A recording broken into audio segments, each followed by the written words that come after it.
الحمد لله نحمده ونستعينه ونستغفره ونؤمن به ونتوكل عليه ونعوذ بالله من شرور أنفسنا ومن سيئات أعمالنا من يهده الله فلا مضل له ومن يضلله فلا هادي له ونشهد أن لا إله إلا الله وحده لا شريك له ونشهد أن سيدنا وسندنا وحبيبنا وشفيعنا ومولانا محمدا عبده ورسوله أما بعد فأعوذ بالله من الشيطان الرجيم بسم الله الرحمن الرحيم قال الله سبحانه وتعالى من المؤمنين رجال صدقوا ما عاهدوا الله عليه فمنهم من قضى نحبه ومنهم من ينتظر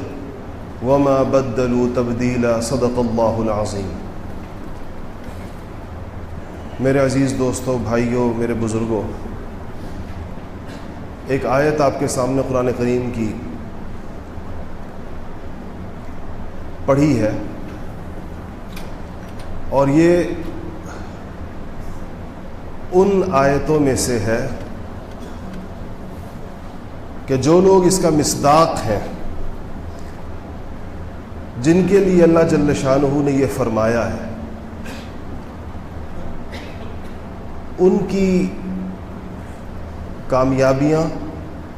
اور اللہ جل شانہ کی نگاہ کے اندر ان کا مقام اور عظمت ایسی واضح اور روشن ہے کہ حضرات صحابہ کو یہ تجسس اور ٹو ہوتی تھی کہ اللہ جل شانہ نے یہ کس کے بارے میں کہا ہے، وہ کون ہیں وہ خوش قسمت لوگ جن کے لیے اللہ جل شانہ اتنی بڑی ان کو سند عطا فرما رہے ہیں کہ کہا اللہ جل شانہ کہ من المؤمنین رجال، کہ اہل ایمان میں سے، رجال رجل کی جمع ہے اور رجل مرد کو کہتے ہیں عربی کے اندر، کہ اہل ایمان میں سے ایک گروہ ایسا ہے، من المؤمنین یعنی وہ لوگ ہیں مسلمانوں مومنوں میں سے، لیکن ایک الگ گروہ ہے، ایک الگ جماعت ہے۔ اس گروہ کی خصوصیت کیا ہے؟ صدقوا ما عاہدوا اللہ علیہ، انہوں نے اللہ جل شانہ کے ساتھ جو عہد اور جو پیمان کیا، اللہ کے ساتھ انہوں نے جو وعدہ کیا، اس وعدے کے اندر وہ بالکل سچے اور پورے اترے۔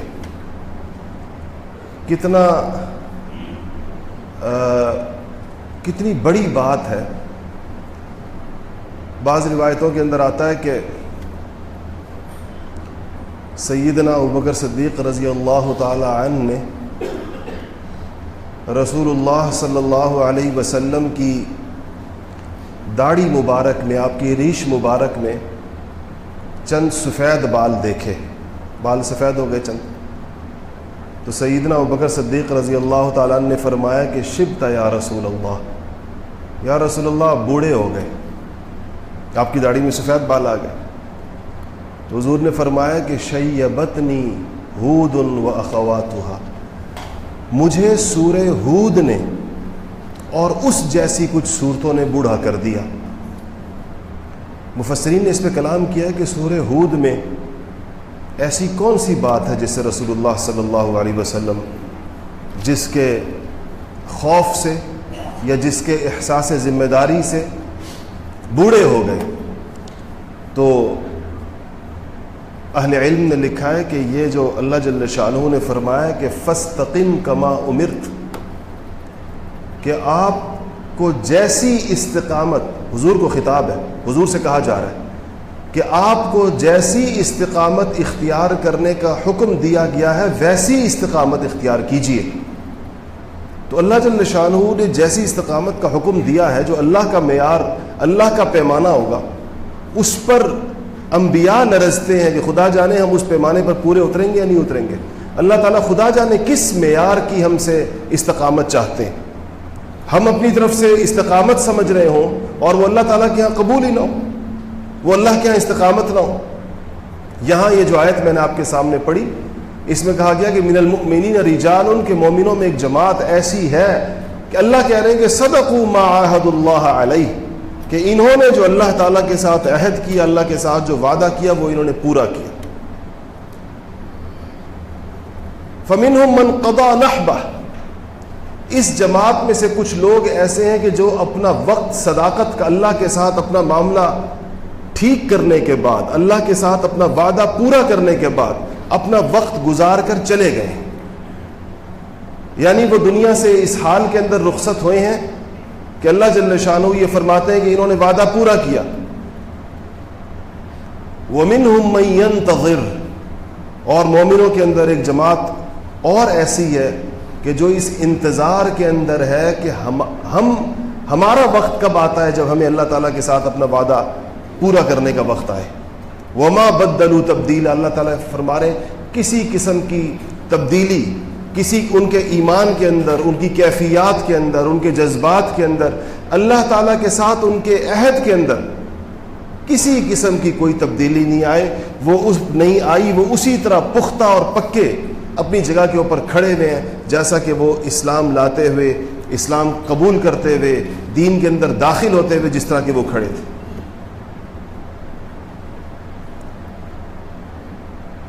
علامہ اقبال نے کہا ہے نا کہ چنگویم مسلمانم بلرزم، کہ جب میں یہ کہتا ہوں کہ میں مسلمان ہوں تو لرزتا ہوں اس بات کو کہتے ہوئے، بلرزم، لرزہ میرے اوپر طاری ہوتا ہے۔ کیوں؟ کہ دانم مشکلات لا الہ، کہ میں لا الہ کی مشکلات جانتا ہوں، مجھے پتہ ہے کہ جب اللہ کے ساتھ یہ عہد، یہ کلمہ،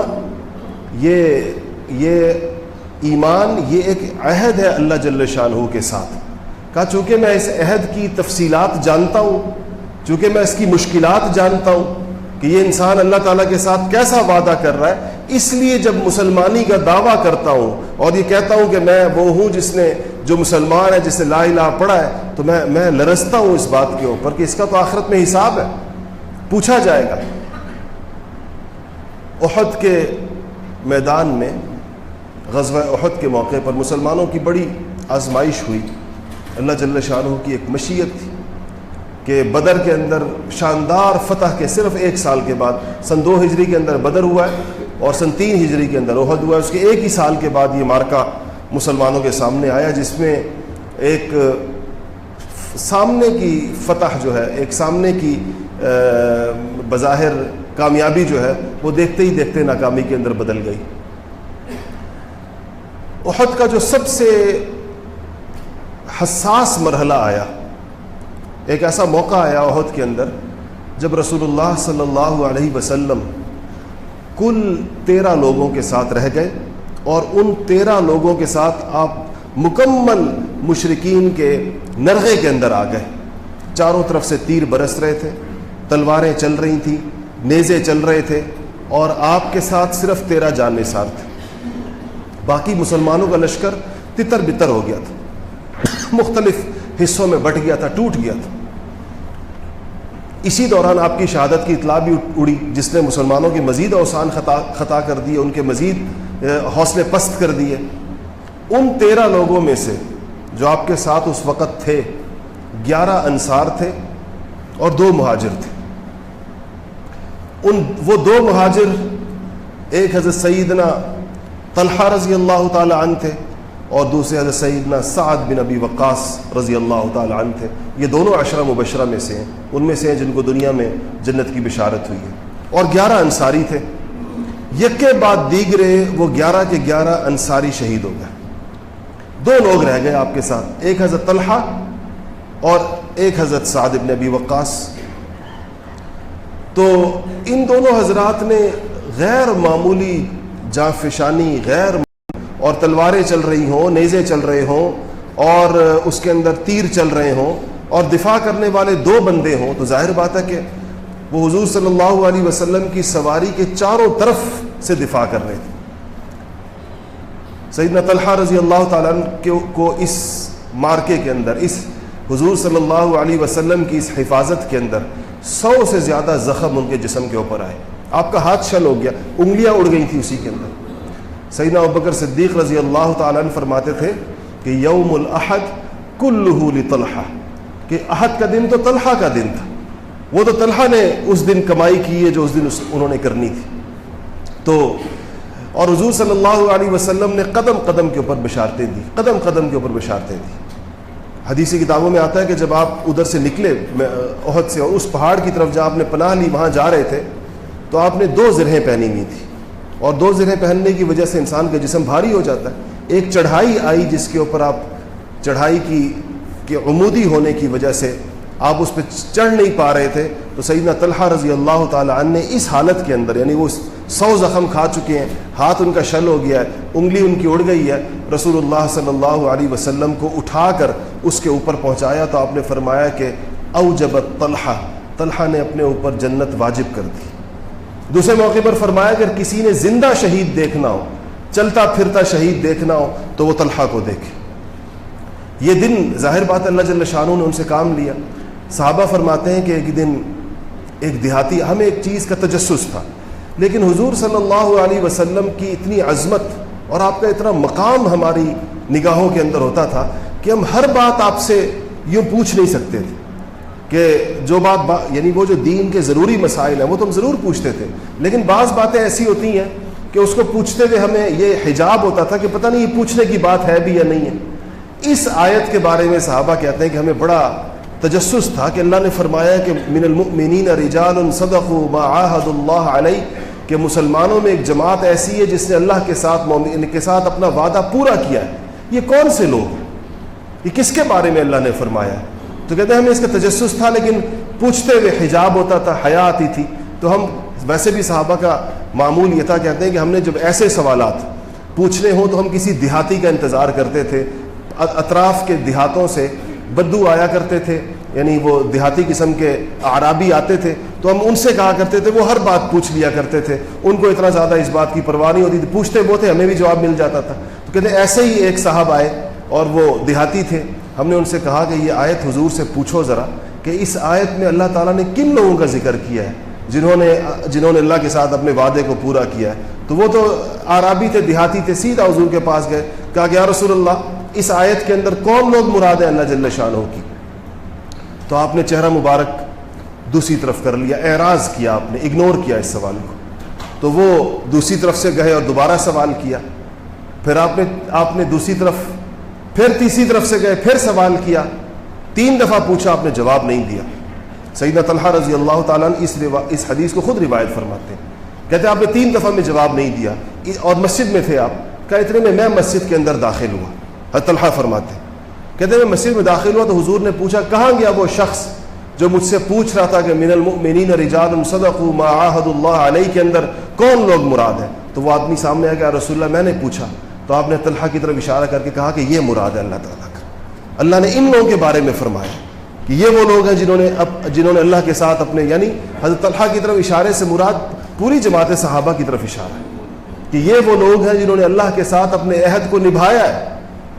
کہ جب انہوں نے یہ طے کیا کہ جب اللہ جل شانہ کا حکم ہوگا جان دینے کا تو جان دیں گے، نبی کا کلمہ پڑھا ہے تو نبی کا دفاع کریں گے، اپنی جانیں قربان کر کے نبی کو بچائیں گے. نبی کے سامنے ڈھال بن کر یہ لوگ سارے غزوات کے اندر کھڑے ہوئے یا نہیں کھڑے ہوئے.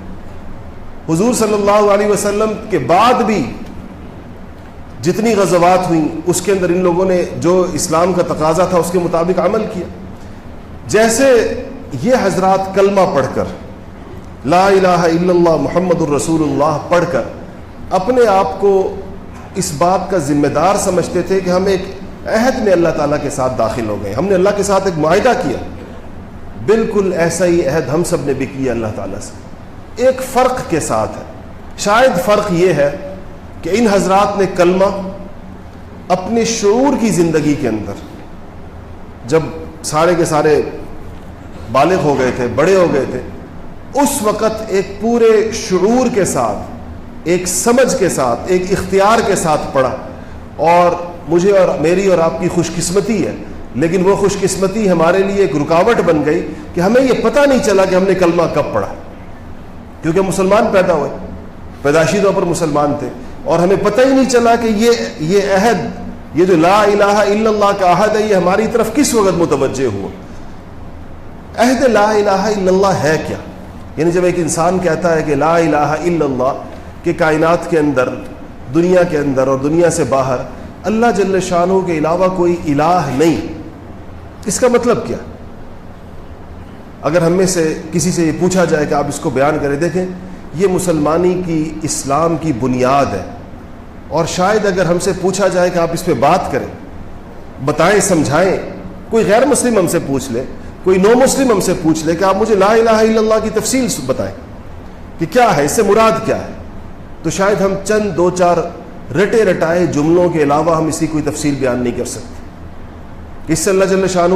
جب یہ کہنے والا، یہ وہ کیا چیز ہے جس کو اقبال کہتے ہیں کہ میں اس کی مشکلات جانتا ہوں، اس لیے لرزتا ہوں جب لا الہ الا اللہ کہتا ہوں،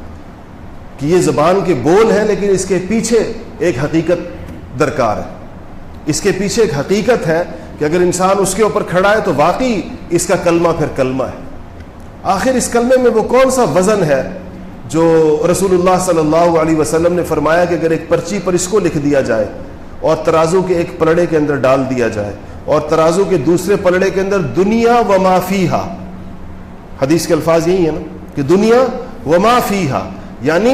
زمین بھی، ساتوں زمینیں، ساتوں آسمان، اس دونوں کے درمیان موجود سب کچھ، سارے سمندر، سارے دریا، ساری مخلوقات، یہ سب کچھ اگر اس دوسرے پلڑے کے اندر ڈال دیا جائے تو آپ نے فرمایا کہ یہ لا الہ الا اللہ والا پلڑا بھاری ہے۔ وہ کیا چیز ہے؟ وہ اس کی حقیقت ہے لا الہ الا اللہ کی۔ وہ لا الہ الا اللہ کے فقط بول نہیں ہے، وہ اس کی حقیقت ہے۔ اس حقیقت کے اندر اس انسان کا اللہ جل شانہ کے ساتھ اس کلمے کی بنیاد پر جب وہ اللہ تعالیٰ کو اپنا خالق، اپنا مالک، اس پوری کائنات کا کارساز، اس کو چلانے والا اور ہر چیز میں اللہ تعالیٰ کا امر دوڑتا ہوا جب وہ دیکھ لیتا ہے، علماء نے یہ سوال اٹھایا ہے کہ اللہ جل شانہ نے قرآن کے اندر یہ فرمایا ہے کہ اللہ کی وحدانیت کے، کہ اللہ ایک ہے، اس بات کی گواہ مسلمان بھی ہیں، اللہ کی وحدانیت کے۔ تو گواہی کی شہادت جس کو عربی میں کہتے ہیں، گواہی کی شرط کے اندر فقہا نے یہ لکھا ہے کہ انسان نے اپنی آنکھ سے دیکھا۔ آپ اپنی معلومات کی بنیاد پر گواہی نہیں دے سکتے۔ گواہی کا مطلب کیا ہوتا ہے کہ آپ نے اس کو اپنی آنکھ سے دیکھا ہے، تب آپ گواہی دیں گے۔ میرے خیال ہے دنیا کی عدالتوں میں بھی ایسا ہی ہوتا ہوگا۔ آپ یہ تو نہیں کہہ سکتے کہ میں نے سنا ہے اس لیے میں گواہی دے رہا ہوں، مجھے کسی نے بتایا ہے تو اس لیے میں گواہی دے رہا ہوں۔ گواہی تو اس کو کہتے ہیں کہ آپ کہیں کہ میں نے اپنی آنکھ سے دیکھا ہے۔ تو اللہ جل شانہ فرماتے ہیں کہ میری وحدانیت کی گواہی مسلمان دیں گے، کہ میں ایک ہوں، اس کی گواہی مسلمان دیتے ہیں۔ تو مفسرین نے کہا ہے کہ جس نے اللہ کو دیکھا نہیں ہے، ہم میں سے کون یہ دعویٰ کر سکتا ہے کہ اس نے اللہ کو دیکھا ہے؟ کوئی نہیں یہ دعویٰ کر سکتا۔ تو جب دیکھا نہیں ہے تو ہم گواہی کیسے دیں گے؟ اور اللہ نے فرمایا کہ دیں گے اور دیتے ہیں۔ تو یہاں مفسرین نے لکھا ہے کہ یہ گواہی، اس گواہی میں جو اللہ کو دیکھنے کی بات ہے، وہ آنکھ سے دیکھنے، اس ظاہری آنکھ سے دیکھنے کی بات نہیں ہے، وہ دل کی آنکھ سے اللہ جل شانہ کی عظمت اور اس کی صفات کو دیکھنے کی بات ہے۔ کہ انسان کی جب دل بینا ہو جائے، جب اس کے دل کے اندر اللہ تعالیٰ کی عظمت اور اس کی توحید اتر آئے واقعی حقیقی معنوں کے اندر، تو پھر اس کا دل گواہی دیتا ہے، وہ بتاتا ہے کہ اللہ جل شانہ کی صفات کیا ہیں، اللہ تعالیٰ کی وحدانیت سے مراد کیا ہے، اللہ کی خالقیت سے مراد کیا ہے، اس کی مالکیت سے مراد کیا ہے، اس کے تمام کائنات کا نظام چلانے، جس کو متصرف الامور، ہر چیز میں اللہ کے حکم ہونے سے مراد کیا ہے۔ یہ اسلام کی اور عقیدہ توحید کی بنیاد ہے، اس پر پوری عمارت کھڑی ہوئی ہے۔ اگر یہ بنیاد کمزور ہے تو پوری عمارت کا کوئی اعتبار نہیں ہے، اور اگر یہ بنیاد مضبوط ہے تو یہ وہ چیز ہے جس کے بارے میں کہا گیا کہ یہ چیز بالآخر اس کو، چاہے وہ جتنا بھی دنیا کے اندر گناہ گار ہو، یہ وہ چیز ہے جو اس کو کھینچ کر آخر کے اندر جنت کے اندر لے جانے کا باعث بنے گی۔ اسی طرح محمد الرسول اللہ عہد ہے صرف اس اقرار سے کہ رسول اللہ صلی اللہ علیہ وسلم اللہ جل شانہ کے رسول ہیں، یہ تو اس کے الفاظ ہیں، یہ تو لیکن اس کے پیچھے کیا تفصیل ہے؟ اس کے پیچھے یہ تفصیل ہے کہ یہ انبیاء اس کے لیے سمجھنے کی یہ ضرورت ہے کہ انبیاء علیہ الصلوۃ والسلام دنیا میں آتے کس لیے، اللہ بھیجتا کیوں؟ یہ منصب نبوت عطا کیوں فرماتا ہے؟ کتاب کیوں اتارتا ہے ان کے اوپر؟ اور انسانوں کی اس جماعت کو جو یقیناً انسان ہوتے ہیں اور ان کی جو باڈی کیمسٹری جس کو کہنا چاہیے یعنی گوشت پوست کے بنے ہوئے ہوتے ہیں، جس طرح باقی انسان بنتے ہیں وہ بھی جسمانی اعتبار سے انبیاء بھی انسان ہوتے ہیں، بشر ہوتے ہیں، پھر اللہ جل شانہ اس جماعت کو خاص کیوں فرماتے ہیں ایک خاص پیغام کے ساتھ؟ اس کے لیے اس بات کو سمجھنا چاہیے کہ انبیاء علیہم الصلاۃ والسلام کی آمد اور بعثت کا مقصد یہ ہوتا ہے کہ وہ انسانوں کو یہ بات عمل کر کے دکھائیں اور بتلائیں کہ اللہ جل شانہ تم سے اس قسم کی زندگی چاہتے ہیں، ایک خاص قسم کی زندگی، ایک خاص قسم کا طرز حیات اللہ جل شانہ نے اس کا مطالبہ کیا کہ مجھے تم لوگوں سے ایسی زندگی چاہیے، اور ایسی زندگی تم کیسے آؤ گے؟ اس کے لیے نمونے کے طور پر یہ نبیوں کی جماعت بھیجی گئی ہے، مختلف امتوں کی طرف مختلف نبی بھیجے گئے ہیں۔ اور دیکھیں سوال یہ پیدا ہوتا ہے نا کہ پھر یک کے بعد دیگرے نبی کیوں آتے ہیں؟ ایک کے بعد دوسرا نبی کیوں آتا ہے؟ دوسرے کے بعد تیسرا نبی کیوں آتا ہے؟ 1.25 لاکھ بعض روایتوں کے اندر آتا ہے کہ 2 لاکھ کے لگ بھگ نبی آئے ہیں۔ نبی ایک طرز حیات لے کر آتے ہیں، خود پرفارم کر کے، ایکٹ کر کے، ڈیمانسٹریٹ کر کے دکھاتے ہیں کہ یہ طرز زندگی ہے، معاملہ یوں چلے گا، عقائد یہ ہوں گے، ایمانیات یہ ہوگی، عبادات ایسے کی جائیں گی، معاملات ایسے کیے جائیں گے، اخلاق ایسے رکھے جائیں گے، معاشرت اور اجتماعی زندگی ایسی گزاری جائے گی، تجارت یوں ہوگی، زراعت یوں ہوگی، عدالتیں یوں چلیں گی، نظام حکومتیں یوں چلیں گی۔ انبیاء علیہم الصلاۃ والسلام اس کی پوری تفصیلات مکمل طور پر بیان کر کے جاتے ہیں، اور ان کی محنت کے نتیجے کے اندر ایک جماعت، افراد کا ایک گروہ اس پورے میکانزم کو، اس پورے نظام کو، اس پورے سسٹم کو سمجھ لیتا ہے، اپنے اندر اتار لیتا ہے۔ پچھلے نبیوں کے ان لوگوں کو، عیسیٰ علیہ السلام کے ان لوگوں کو حواری کہا جاتا ہے، اور حضور صلی اللہ علیہ وسلم کی اس جماعت کو صحابہ کہا جاتا ہے۔ یہ لوگ سمجھ لیتے ہیں اس پورے نظام، نبی کو دیکھ دیکھ کر، اس کی صحبت کی برکت سے پورے نظام کو سمجھ جاتے ہیں۔ تو پچھلے نبیوں کے اندر بھی ان کی جماعتوں نے، ان کے لوگوں نے جن پر انہوں نے محنت کی، وہ اس بات کو سمجھے، اور نبیوں کے جانے کے بعد وہ انسانیت کے سامنے وہی نمونہ کھڑا کر دیتے ہیں، پوری عالم انسانیت کے سامنے، پوری دنیا کو بتاتے ہیں کہ یہ نبیوں کا طریقہ ہے، آسمانوں سے اترا ہوا طرز زندگی ہے، اور اللہ کا مطالبہ ہے، اللہ کو چاہیے تم سے اس طریقے سے، اس کے علاوہ کوئی رستہ نہیں ہے تمہارے پاس۔ جب وہ قومیں، جب وہ امتیں اپنے نبیوں کے پیغام کو فراموش کر دیتی ہیں، اس طرز زندگی سے دور ہو جاتی ہیں، دور ہونا وہ شروع ہو جاتی ہیں، آخری مرحلہ اس کا وہ آتا ہے جب ان امتوں کے علماء بھی اس طرز کو چھوڑ دیتے ہیں۔ یہ زوال کا آخری نقطہ ہوتا ہے کہ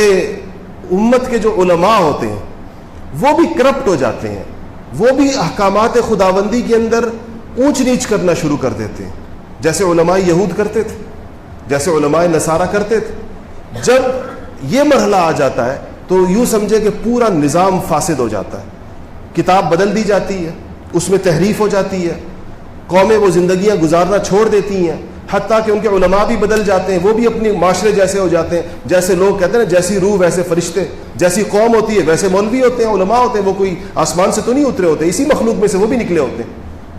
پھر اللہ جل شانہ جب اس فساد کو دیکھتے ہیں کہ اب پوری دنیا کے اندر کہیں پر بھی نبیوں کے پیغام کو بتانے والی کوئی جماعت نہیں رہی، نبیوں کی زندگیوں کو پیش کرنے والے لوگ نہیں رہے، انسانیت کے سامنے حقانیت کی دعوت و تبلیغ والی جماعت نہیں رہی، تو اللہ جل شانہ پہ نئے نبی کو بھیج دیتے تھے، بعض اوقات پرانی کتاب کے ساتھ، بعض اوقات نئی کتاب کے ساتھ۔ نیا نبی آتا ایک نئے جوش اور ولولے کے ساتھ، لوگوں کو پھر اللہ تعالیٰ کے ساتھ جوڑتا تھا۔ یہی سلسلہ، یہ 1.25 لاکھ نبی اس لیے آئے اس دنیا کے اندر، اور کبھی ایک وقت کے اندر کئی آتے تھے، کیونکہ ان نبیوں کو علاقہ دیا جاتا تھا کہ ایک نبی مصر کے لیے تو ایک نبی شام کے لیے، ایسا بھی ایک وقت میں بنی اسرائیل کے اندر کئی نبی مبعوث ہوئے۔ محمد الرسول اللہ صلی اللہ علیہ وسلم آخری نبی ہے، آپ کے اوپر اللہ نے نبوت کا دروازہ بند کر دیا۔ اس کے بعد ایک بات طے ہے، اللہ نے دو چیزیں طے ہیں، ایک یہ کہ اس کتاب میں تبدیلی نہیں ہو سکتی، اللہ نے خود اس کا ذمہ لیا، وَإِنَّا نَحْنُ نَزَّلْنَا الذِّكْرَ وَإِنَّا لَهُ لَحَافِظُونَ۔ اللہ نے فرمایا یہ قرآن ہم نے اتارا ہے، ہم خود اس کی حفاظت کریں گے۔ انجیل کی طرح انجیل کی حفاظت نصارہ کے ذمے تھی، یا تورات کی حفاظت یہود کے ذمے تھی، یا زبور کی حفاظت اس قوم قوم کے پاس تھی، اس قرآن کی حفاظت میرے اور آپ کے ذمے نہیں، اللہ جل شانہ نے اپنے ذمے لی ہے۔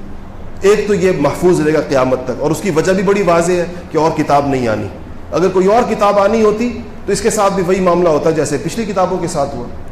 دوسرا، ایک نہ ایک جماعت، انسانوں کا ایک نہ ایک گروہ پوری دنیا میں کہیں نہ کہیں انبیاء علیہ الصلوۃ والسلام کی زندگیوں کا نقشہ انسانیت کے سامنے پیش کرتا رہے گا۔ یہ لوگ زندہ رہیں گے دنیا کے اندر کہ جن کو دیکھ کر، جن کے ساتھ رہ کر، جن کے معاملات کو دیکھ کر، جن کے اخلاق کو دیکھ کر، جن کی عبادات کو دیکھ کر، جن کے ایمان کو دیکھ کر، جن کی صداقت امانت کو دیکھ کر، جن کے حیا اور حوصلے کو دیکھ کر، جن کی شجاعت اور سخاوت کو دیکھ کر، جن کی تجارت اور زراعت کو دیکھ کر، جن کی عدالت اور حکومت کو دیکھ کر لوگوں کو یہ تصور ملے گا اور یہ نقشہ ملے گا کہ انبیاء علیہ الصلوۃ والسلام کی زندگیاں ایسی ہوا کرتی تھی۔ یہ نبیوں کی لائی ہوئی زندگیوں کی تصویر ہے جو ان لوگوں کے اندر، یہ اللہ جل شانہ دنیا میں اس کو اٹھائیں گے نہیں، قیامت تک ختم نہیں فرمائیں گے، کیونکہ اگر یہ اٹھ گیا تو لوگوں کے اوپر سے اس بات کا وجوب اٹھ جائے گا کہ آخر لوگ کیسے عمل کریں، کس کو دیکھ کر عمل کریں، کس چیز پر عمل کریں۔ یہ لوگ موجود رہیں گے اس دنیا کے اندر۔ مطالبہ مسلمانوں سے یہ ہے، اور یہ امانت مسلمانوں کے حوالے ہے کہ یہ اس چیز کو پوری انسانیت کے سامنے پیش کریں، انسانیت کو دکھائیں اور بتائیں۔ اور یہ اس کلمے کا عہد جو ہے، جو میں نے آیت شروع کے اندر پڑھی، اللہ تعالیٰ کے ساتھ جو عہد مختلف لوگوں نے کیا، یہ عہد میں نے اور آپ نے بھی کیا۔ اب ہمیں کبھی کبھی اس پر غور کرنا چاہیے، کبھی اس پہ سوچنا چاہیے کہ اس عہد کے بعد میری زندگی کا وہ کون سا پہلو ہے جو اگر میں کسی کے سامنے رکھوں تو اس سے نبیوں کی زندگی کی جھلک آئے، پتہ چلے کہ یہ کسی نبی کا پیروکار ہے، یہ چیز اس نے اس نبی سے لی۔ اور ویسے ہمیں کبھی اس پر بھی غور کرنا چاہیے کہ اگر کوئی غیر مسلم یا کوئی نو مسلم نیا مسلمان ہوا ہو، وہ اگر اسلام کی کوئی عملی شکل دیکھنا چاہے، وہ یہ چاہے کہ مجھے کوئی باتیں تو سب کر سکتے ہیں اور کرتے بھی رہتے ہیں، لیکچر بھی دے سکتے ہیں، پڑھ کے بھی سنا سکتے ہیں، کتابیں بھی اس کو ریکمینڈ کر سکتے ہیں، لیکن اگر وہ کوئی پریکٹیکل کوئی چیز دیکھنا چاہے، آپ کے پاس آ جائے کہ مجھے کوئی ایسی جگہ دکھاؤ، کچھ ایسے لوگ دکھاؤ، کوئی ایسی معاشرت دکھاؤ جہاں پر تمہارے نبی کی چلتی پھرتی زندگی عملاً موجود ہو، گھروں کو تو چھوڑیں، بازاروں کو تو چھوڑیں، اگر وہ کہے کہ ایسی کوئی مسجد دکھاؤ تو آپ کہاں بھیجیں گے اس کو؟ کون سی جگہ ایسی ہے جہاں پر آپ کہیں گے کہ بھائی وہاں چلے جاؤ، ادھر ایک ایسا ماحول ہے کہ تم اس کو دیکھو گے تو تمہیں یقین آئے گا کہ یہ انبیاء علیہ الصلوۃ والسلام کی زندگی ایسی ہوتی۔ یقیناً یہ میں نہیں کہتا کہ بالکل ختم ہو گئی، لیکن انفرادی طور پر لوگ ضرور موجود ہیں، ایسے لوگ موجود ہیں جن کی زندگیاں نبیوں کی زندگیوں کا عکس ہے، لیکن اجتماعی طور پر، معاشرتی طور پر ہمارے ہیں کہ وہ اجتماعی معاشرت جو حضور صلی اللہ علیہ وسلم مدینہ منورہ میں پیدا فرما کر گئے تھے، آج وہ ہمارے درمیان میں سے نکل گئی ہے۔ اور اسی اجتماعیت اور معاشرت کے نکلنے کا نتیجہ یہ ہے کہ آج ہمارے اسلام پر اور آج ہمارے دین پر اور آج ہماری دعوت پر غیر مسلموں میں سے کوئی بھی اعتماد کرنے کو تیار نہیں ہے، کشش نہیں رہی اس دعوت کے اندر کوئی۔ ہم جتنے مرضی آپ تقریریں کروا لیں ہم سے، آپ جتنے مرضی لیکچر ہم سے دلوا دیں، لیکن لوگ تو ایک کسی عملی چیز کا مطالبہ کرتے ہیں۔ لوگ تو یہ کہتے ہیں کہ ہمیں کوئی پریکٹیکلی کچھ دکھائیں، ہوتا ہوا نظر آئے۔ جو کچھ آپ لوگ بول رہے ہیں، جو آپ بتاتے ہیں، یہ آپ کے ہاں جو پیمانے ہیں خیر و شر کے، نیکی اور برائی کے، عملاً یہ کس معاشرے کے اندر موجود ہے؟ یہ مسلمانوں کی اتنی بڑی کوتاہی ہے اجتماعی طور پر۔ اس کوتاہی کے ساتھ ہم روز محشر نبی پاک محمد مصطفیٰ صلی اللہ علیہ وسلم کا سامنا کیسے کریں گے؟ کہ جو ہم سے پوچھا جائے گا کہ جو تمہارا شعبہ تھا اس کا دین کدھر؟ تمہیں جو اللہ جل شانہ نے منصب دیا تھا وہ اللہ کی عطا اور اللہ کی امانت تھی یا نہیں تھی؟ اس منصب کے اندر رسول اللہ صلی اللہ علیہ وسلم کا طریقہ کدھر تھا؟